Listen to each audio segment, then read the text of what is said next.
What is going on, everybody? So as you guys know, obviously the iPhone XS, XS Max got released, and I kind of want to focus on the iPhone XS for a little bit. And I usually do one of these videos once a new iPhone comes out because I just kind of look at things a little bit differently than some people. And maybe my opinion is wrong, maybe it's this and that, but this is what I think, okay? I personally don't think the iPhone XS is worth whatever they're charging, $1,100, $1,000, whatever plus tax. I don't think it's worth it, okay? But that's not to say that the iPhone XS is a horrible phone. I'm saying the iPhone XS is the best iPhone right now. The iPhone XS Max is an even bigger version of that, but what I'm saying is that the price that they're charging is just so expensive and you're not really gaining that much more from an iPhone X. And I have my iPhone X here and I've been comparing them like side by side. And yes, the iPhone XS is just a little bit faster, but it's not crazy amounts. Like it's not like the main thing I'm trying to drive home is that the iPhone X right now goes for around $600 in the used market. So it depreciated about $400, give or take. You can probably get one around $650, $700, but for around the price, you could probably find on $650. Let's just say $650 for this video. This phone is about $300 to $400 more expensive depending on the variant you get, but you have to include tax and all that stuff. Usually when you go through eBay, you don't pay taxes normally because there's no sales tax because it's all online, but sometimes there is.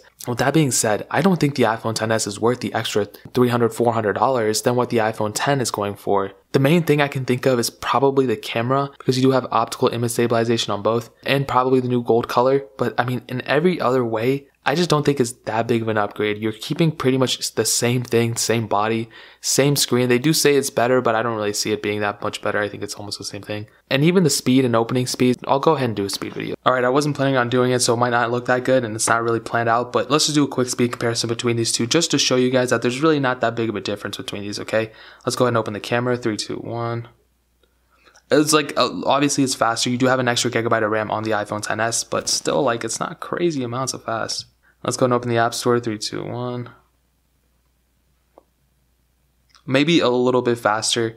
It was faster here, but I'm not really too sure why it was like that. Let's go ahead and do clock. 3, 2, 1. There is like a little bit of delay now. I don't know why. Let's go ahead and do Temple Run. 3, 2, 1. So now the iPhone XS is looking to be really fast. Now I do have a couple theories of mine. I don't really use the iPhone XS that much. I haven't used it as much as the iPhone X, obviously because I've had the iPhone X longer. So maybe that in and of itself is a reason why the iPhone X is slowing down a little bit because this one just has so much cache in the background and everything. But I'm not saying that the iPhone XS is slower or worse than the iPhone X. I'm saying that, yes, the iPhone XS is faster. Let's go ahead and do real racing through, just get out of the way. I'm saying that the iPhone XS is faster, but what I'm not saying is that the iPhone X is slow. The iPhone X is still a very good device. If you're going from an iPhone X to an iPhone XS, that just seems kind of like a random thing to do just because it's not that big of an upgrade. Yes, you're getting faster speeds here and there. You're getting better performance, I guess. You're getting higher multi-core scores. I'll show you guys right now.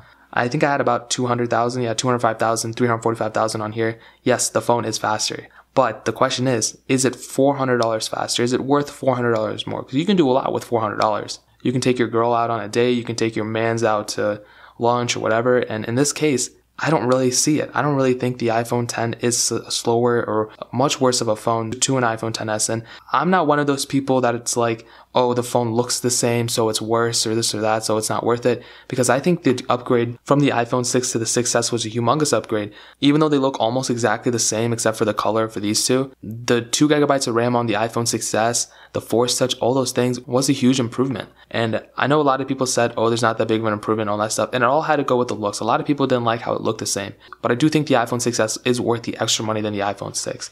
But in this case, it's a little bit different because, yes, they look the same, which is not a horrible thing, like I already pointed out. But there's not that big of a difference. Like, the iPhone X is still very capable. Now, in a couple years down the line, I could see the iPhone X being a little bit slower and being like way worse than the iPhone XS because Apple's going to make it that way. But for now, dude, in the next 2 or 3 years, even 4 years, I would still kind of recommend going to get an iPhone X over the iPhone XS. And the main reason I say that is because of price.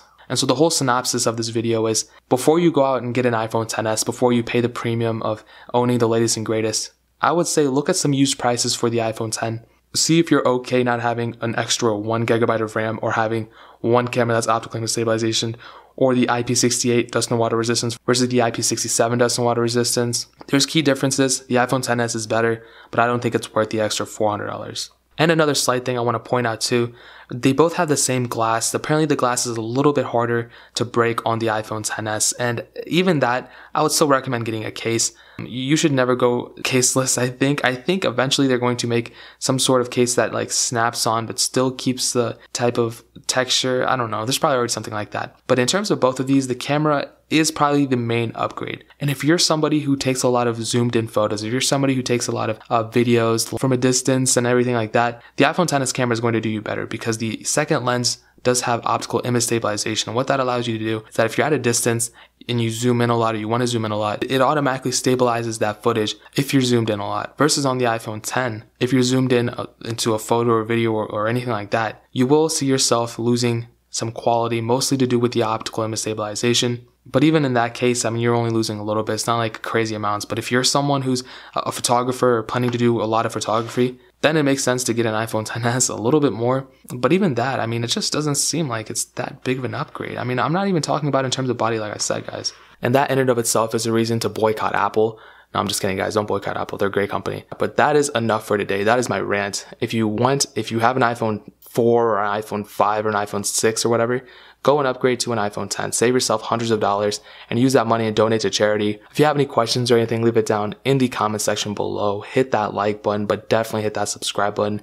Every single subscriber we get really does count, so it'll mean so much if you guys could hit that. Also, check out my second channel linked in the description. I do a lot more iOS videos. I've done some Android videos on there, but it's basically just like a runoff channel to this. All the videos that I don't have time to do on this channel get posted on that channel, so I need 1,000 subscribers on that, so if you guys could hit that, that would mean so much. Definitely check out the other links down there too, my Twitter and my Instagram. But more importantly than everything else, I love every single one of you guys. Hopefully I'll catch you guys in the next video. Peace out, till then.